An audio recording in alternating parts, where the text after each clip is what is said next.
In this session, we're going to look at both sickness and about healing in the Hebrew Scriptures.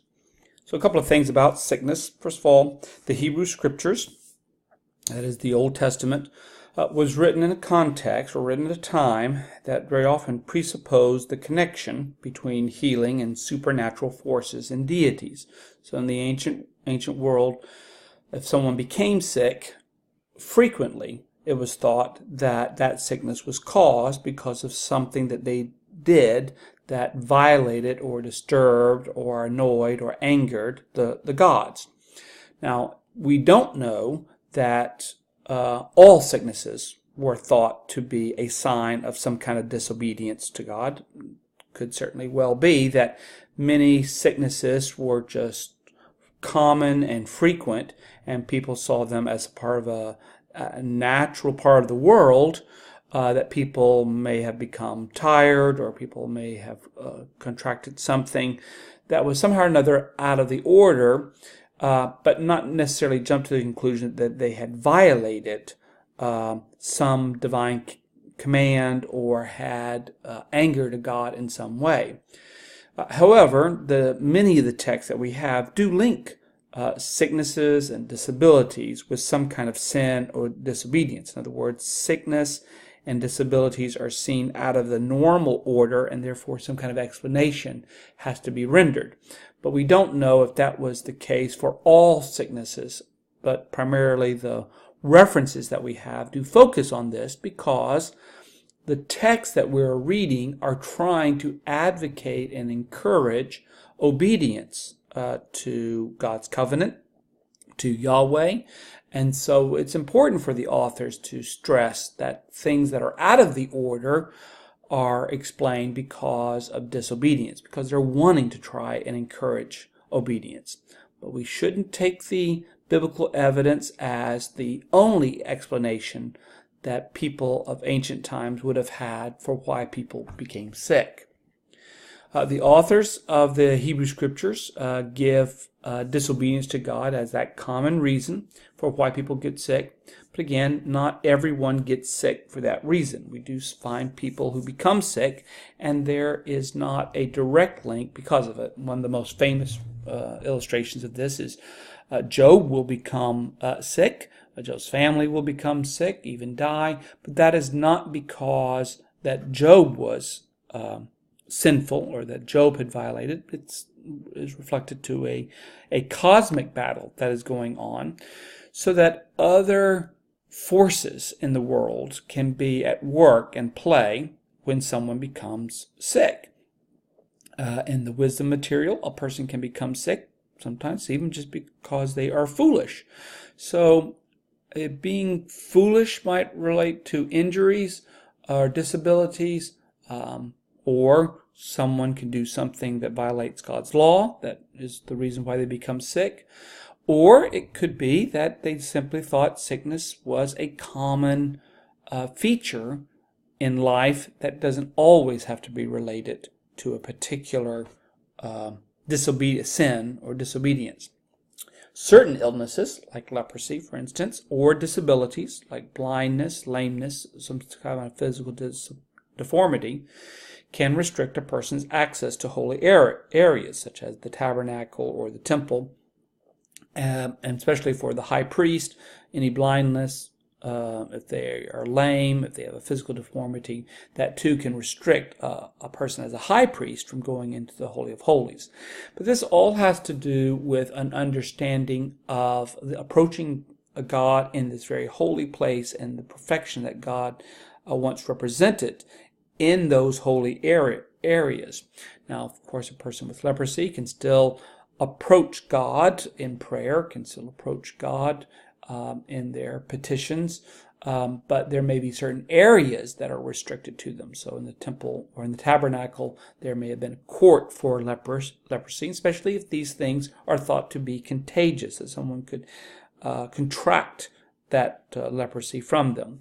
Now, when you hear the word leprosy, don't automatically think of what today we might call leprosy. This term leprosy refers to a wide range of skin conditions as benign as acne to something more severe, like the kind of a gangrene or something that affects the eating away, a bacteria, skin condition that eats away at the skin.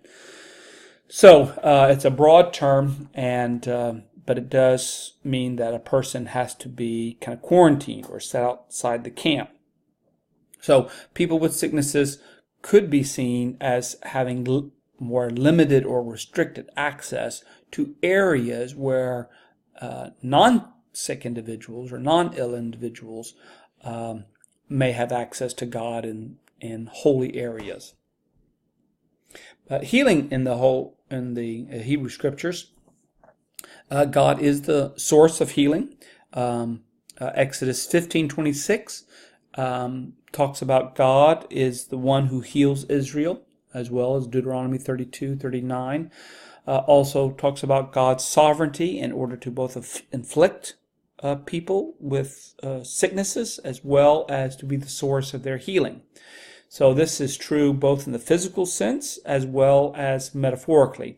Healing is understood as restoring Israel back to her relationship with God. In other words, if they are disobeying the covenant, when he heals them, he is recognizing that the relationship that got marred by their disobedience is now been dealt with, and now that they have been restored to that relationship, they have been, in a sense, justified, they have been brought right to that covenant relationship. That would be portrayed metaphorically in the language of healing. God not only healed Israelites like Jeroboam or Hezekiah, but also foreigners like Abimelech. So we find in texts individuals, kings in this situation, who become sick, and they are treated with healing by God.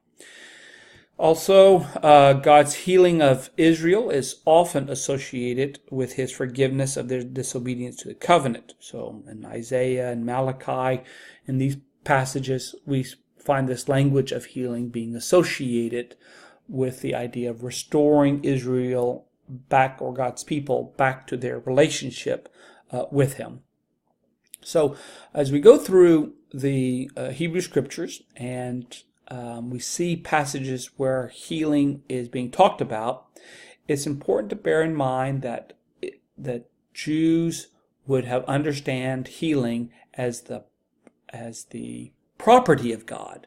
He is the one who brings about healing, and that sometimes this healing occurs because a person is seen as repentant or is seen as humbling themselves before God and will receive that healing. But again, this is occurring in texts that want to emphasize the importance of humility before God, recognizing God's sovereignty, recognizing God as Israel's God, and trying to urge faithfulness to God. What we don't have are texts that talk about the common person, everyday life experiences, the normal aspects of life, a fever or a cold or other minor illnesses that could occur, that might occur just because of living life experiences. Our texts are focused on a message to authorities and to leaders and to movers to try and maintain faithfulness to God to Yahweh as Israel's God. And so this link between sin and sickness is important in trying to carry out that rhetoric to keep Israel faithful, to motivate her towards covenant faithfulness.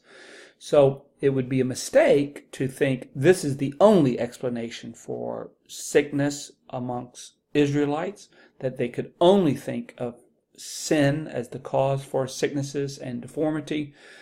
Instead, what we need to recognize is that the texts that we now have are operating at a level in order to encourage faithfulness.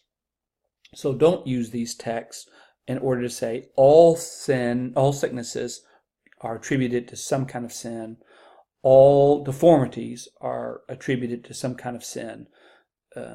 what our texts provide us is what these authors are wanting to say in order to perpetuate for a nation and for its leaders covenant faithfulness to God.